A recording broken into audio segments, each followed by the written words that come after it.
The engineers and the designers at Losi hit a huge home run a few years ago, both literally and figuratively, with the giant 1/5 scale Losi 5T. They're here again today, and we're joined from California by Scott Hughes and the new 1/5 scale Losi Desert Buggy XL. Scott, thanks for joining us. I'm really excited to talk to you about this awesome new car that you've got in front of you today. Hey, thanks, Gary. Yeah, we're pretty excited about this new release, and excited to share what where we came from with this release, and ultimately how it'll fit into consumers' hands. Well, and let's talk about that a little bit. Why don't you give us just a brief overview of the Desert Buggy XL, because, well, it looks familiar. It is its own unique vehicle. Yeah, I mean, it's really the thought behind this project is we've been asked, a lot of consumers have asked us for a buggy style 5T. Well, really this is our solution to that, and in doing so we created a whole new platform. And you may ask yourself, well, why a whole new platform? Well, the 5 was really it's really the price point on the 5, looking at $1599 MAP price, was just it's just such a high level price that in order for us to get to a new price point and have people be introduced to the 5th scale side of the market, but still have the confidence of quality, durability, and performance that they're accustomed to with the Losi brand, we've introduced a whole new platform with this DBXL, and it's really, really exciting. Well, and it sounds like price was something that you guys were really focused on, that you wanted to make this something that'd be easy for a lot of people to get into with a lower barrier to entry. Were there any other specific goals that you guys had when you were designing the new 5th scale Desert Buggy XL? Yeah, I mean, really the specifics behind it were, let's get a buggy platform. Let's get something that, like I said, it's durable. People came to love the 5 because it's just a durable platform. I mean, you can beat it up all day long, and there's no problems with it. Well, we've taken that same expectation and driven it into the DBXL. It's like a 5 in many aspects. It's got three differentials: fluid filled, sealed. You got brake bias front and rear, universals in the front, universals in the drive shafts. It's really feature packed for a price point that just it kind of blows anything away. Well, and one thing I just want to alleviate people's concerns here: the Desert Buggy XL is not replacing the 5T. They're still both going to exist, right? Right. Yeah. I mean, we believe that there's room for both in the 5th scale market. The 5 is a higher price point. The Desert Buggy XL is a lower price point. It's for maybe the consumer that is newer to the hobby. Maybe they can't see themselves spending the money that the 5 costs, but at the same time get the performance and get that experience of a full-size vehicle. Going through the desert. What I love about the 5th scales is they look like a real car when they crash. They go through the bumps and the jumps, and they act like a real car. So you get that really cool, unique experience in this as you would any other 5th scale, and which is incredible at the price we're offering it. Well, and that's another thing too, is you guys, it looks like, have taken a slightly different philosophy with the Desert Buggy XL over the 5T. The 5T was offered as a bind and drive only. This, it sounds like, is almost going to be a ready to run. Why don't you talk about the completion level that we're looking at on the Desert Buggy XL? Here we're actually offering everything complete, minus the gasoline to start it and the charger to charge the battery. So it does come with a nickel metal pack, a receiver pack. Comes with the servos. You've got the DX2E, which is the latest version, which the end user can actually adjust the endpoints as they feel needed for their setup of their vehicle, however they like the brakes, the throttle, the steering, and so on and so forth.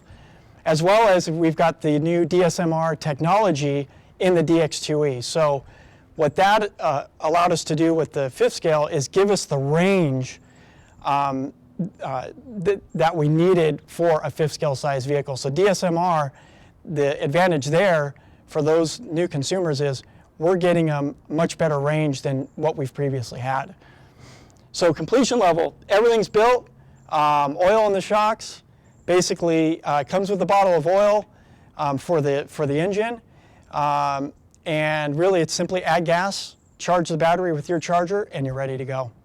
So you talked about the receiver pack and the transmitter that comes with. What about the receiver? What receiver does the Desert Buggy XL come with? So the Desert Buggy comes with the SR410 receiver from Spectrum, DSMR technology, and it's 4 channels. So what's nice is you can have your bind plug in, your steering servo in, your throttle servo in, and your receiver pack all plugged in at the same time when you're binding and all that. So what I see too with the Desert Buggy XL is it's really kind of the guy who just wants to go out and tear things up on the weekend. They're not worried about checking camber, ride height, or roll centers. They just want to go out and tear it up from the floor up. And as such, I can see the Desert Buggy XL being, in a wide variety of different elements, including rain and snow. Are the electronics on the Desert Buggy XL waterproof? Yeah, all the electronics are waterproof. Servos, receiver, everything's waterproof, so they're not going to have to worry about electronics cutting out and so on and so forth for those rainy days or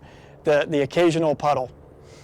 So let's talk a little bit. We've talked about the electronics. Let's talk about the real heart and soul of this vehicle, and that's the engine, the same as with any gasoline-powered vehicle. What are we looking at in terms of the size and displacement on this engine, and can you tell us a little bit about the performance? Yeah, we actually opted to go with a 23cc engine. The car is about 8 pounds lighter. So the performance of it, the durability, and I think the speed and what people would expect is all here, but in a 23cc engine. And now the engine is all branded Dynamite, so people will be able to get all the parts and replacement stuff through Dynamite. That's very cool and exciting on there too. Now, to keep things simple, a lot of times we can either have a muffler system like a canister muffler or a tuned pipe.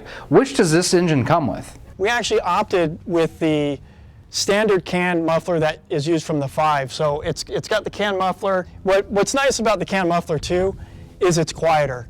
So it's not as loud, especially for those people that are maybe trying to run it around their neighborhood as far as in a field or something like that. So the can muffler, I think, performance along with the advantages of being a little quieter is a nice touch. Now, you mentioned that the engine itself is a little bit smaller. It's 23 versus 26 cc's.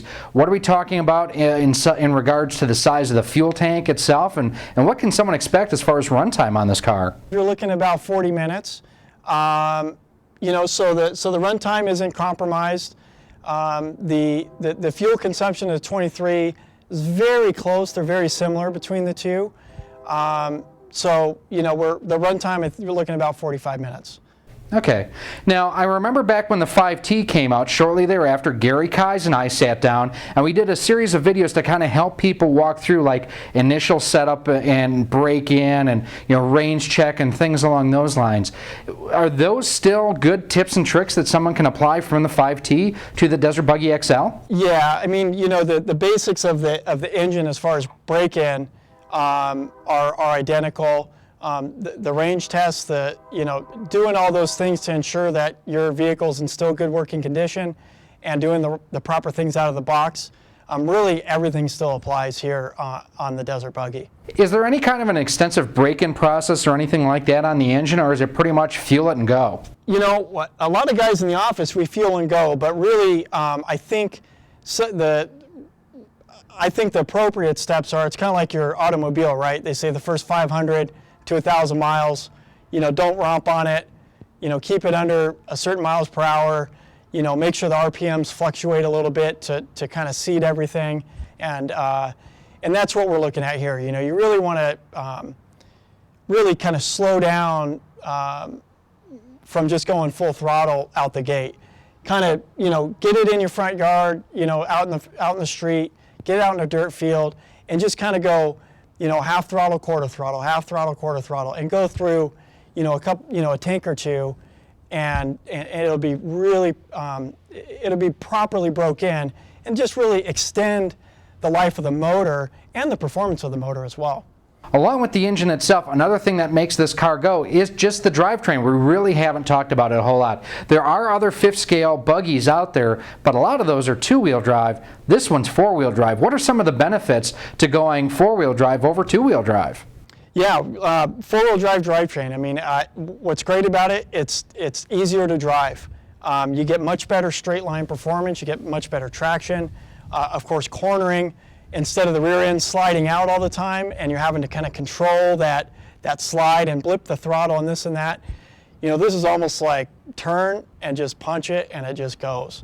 So four-wheel drivetrain, you've got your rear differential, you've got your center diff, and you've got your front diff. All are sealed, all are fluid-filled differentials, and they're all spiral cut gears.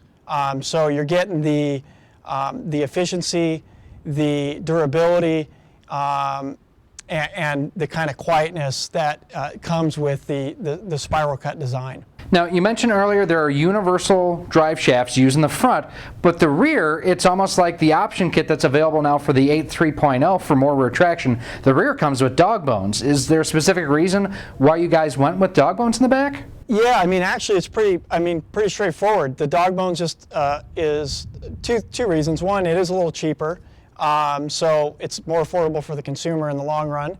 And then also, performance is amazing with the dog bone. So another nice thing about the drivetrain is we actually have, call them CV boots, on all four corners. So the dog bones in the rear, the universals in the front, both inside, differential side, and outside, hub side, have dust boots over the axles. And I can tell you that the durability of these things is phenomenal. Virtually zero dust inside of the boots after running for hours and hours on end. And what we found is the drivetrain is lasting a phenomenal amount of time on this thing.